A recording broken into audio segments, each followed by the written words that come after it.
I am 20. So no, I guess I would say seize the moment, and take advantage and maximize the moment. Not so worried about not that you don't have to be concerned about the future, but not so worried about what's going to happen tomorrow or the next day. Just seize the moment that we're in and capitalize on the moment that we have currently. I would also say to not worry about people's opinions about you, what people say about you, what they think about you, and remember what God says about you. And that's it. That's what I would say. Seize the moment.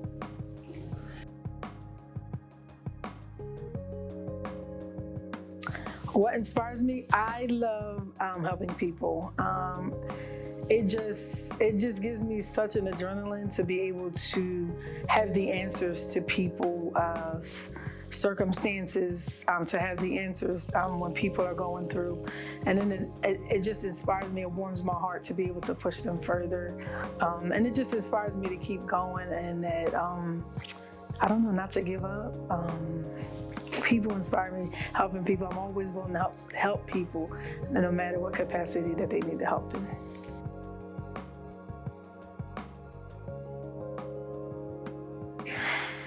Today, love is, I would say, the love of God. I have never experienced a type of love like the love God has shown to me. I struggled with true love until I met my husband, and because the love that I was used to was always conditional, so I didn't understand his type of love.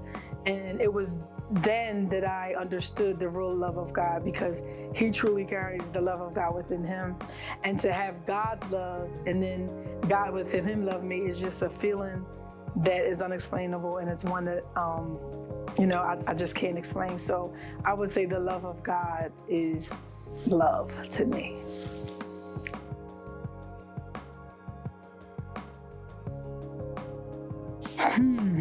My driving force, looking back on life, I would have to say my family.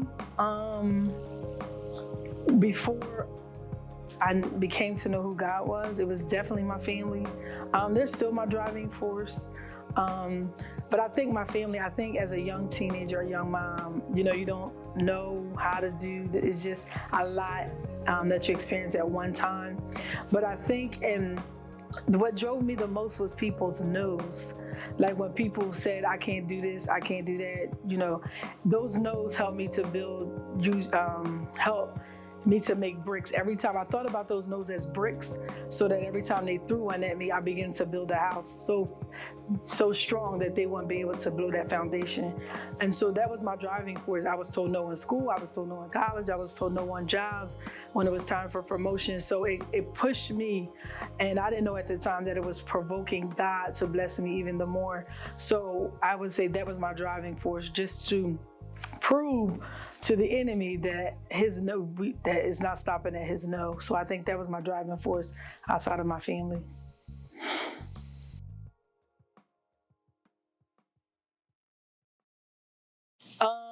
Success looks like, to me, having a sound mind, having wisdom, because when I was younger, success looked at like houses and cars and all of that stuff. But, when you've had all of that stuff, and I feel like even when you have all that stuff, there's something deep down inside of you that wants more when it comes to material. So I've learned to throw that outside. But if you have a sound mind and able to make sound decisions and have wisdom in what you're doing in life, I think that's success to me, because it will give you the maturity that you need to go through life and make decisions that not only impact you, but your family, the people around you. So that is success to me.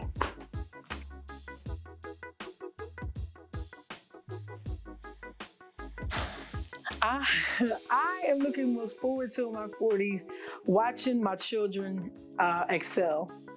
It has been a journey watching them excel. It has been a journey watching them struggle sometimes, but I understand that God has more for them. And so as a parent, I've learned to kind of step back and watch God grow them, rather than me trying to force what I want them to do on them.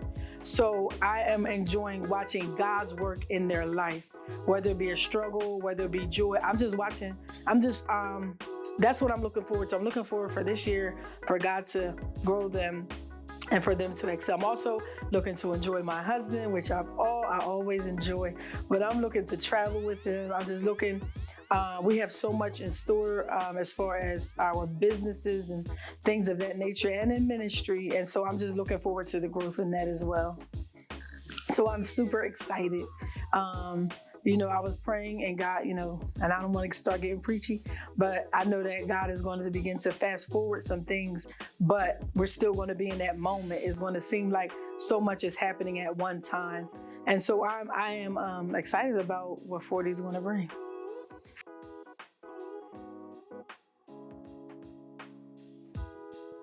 Yeah, my goal is to, continue to grow in God. That's my main goal, to continue to grow in God, to continue to impact the communities, people's lives. I'm looking forward to that. And I'm just looking forward to grow overall and, in a business, as a parent, as a wife. There's so much more there. You never get to a level where it stops. You constantly grow every day. So I'm just looking forward to growth.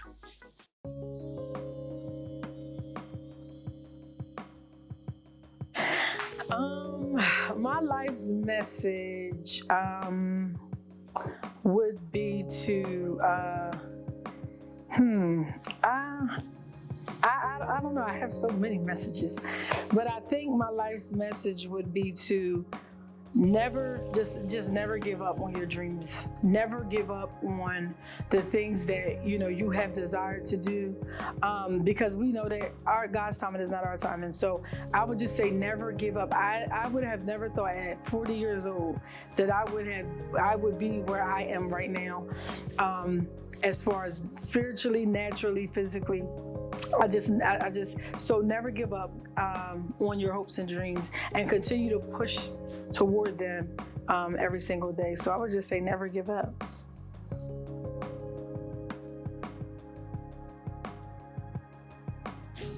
My 50 is to live in the moment, live in the family, live in God, live in the marriage, live with your children, live. And when I mean live, I mean give your best in every area of your life. Live with no regrets. Sometimes, and I used to be so reserved because I was so afraid of what people might think and what people might say, and it stopped me from living out my life the way that God intended and the way that I was comfortable with. And so I would just say live your life. Don't be afraid to take risks. Don't be afraid to step out on faith. Don't be afraid to do the things that seem so grandiose or so that nobody understands it. Just live your life. So I would just say live.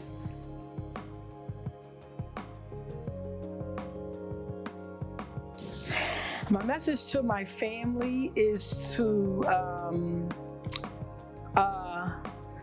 not never go against the grain, because, and I used to use that, but sometimes when you are a family, everybody has different personalities. And everybody has different ways that they do things. And sometimes you do need somebody in the family that will go against the grain, that will say, no, this is not right, let me change it. Or no, this is not, how it will be for my life, let me change it. So as a family, I would say, be open to everybody's ideas. Be open to everybody, each other's opinions. Be open to what each other has to say. Be open to each other's ideas. Be open to each other's thoughts. Not saying that you have to agree, but love each other beyond what you might think is wrong, or what you think is faulty, or just love and love each other and be open-minded. and also just be, driven closer together and stick closer together and love each other.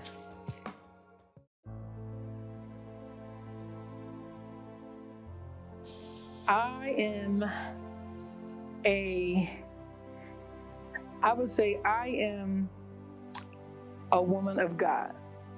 And I'm saying that because I wasn't able to always say that.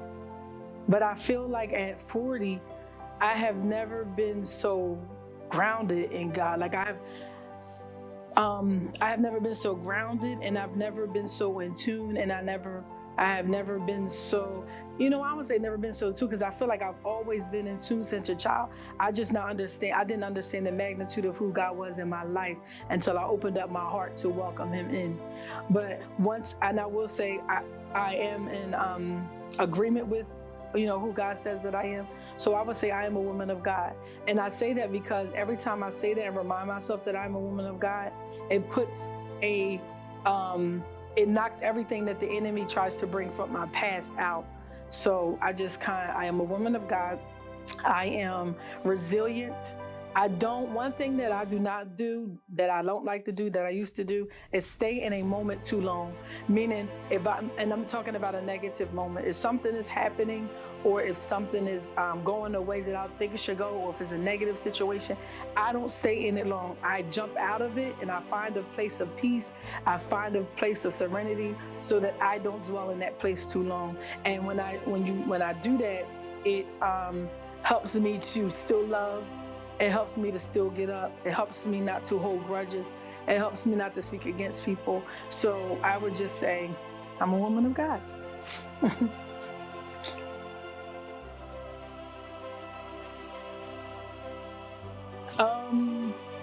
I would say I am proud of you.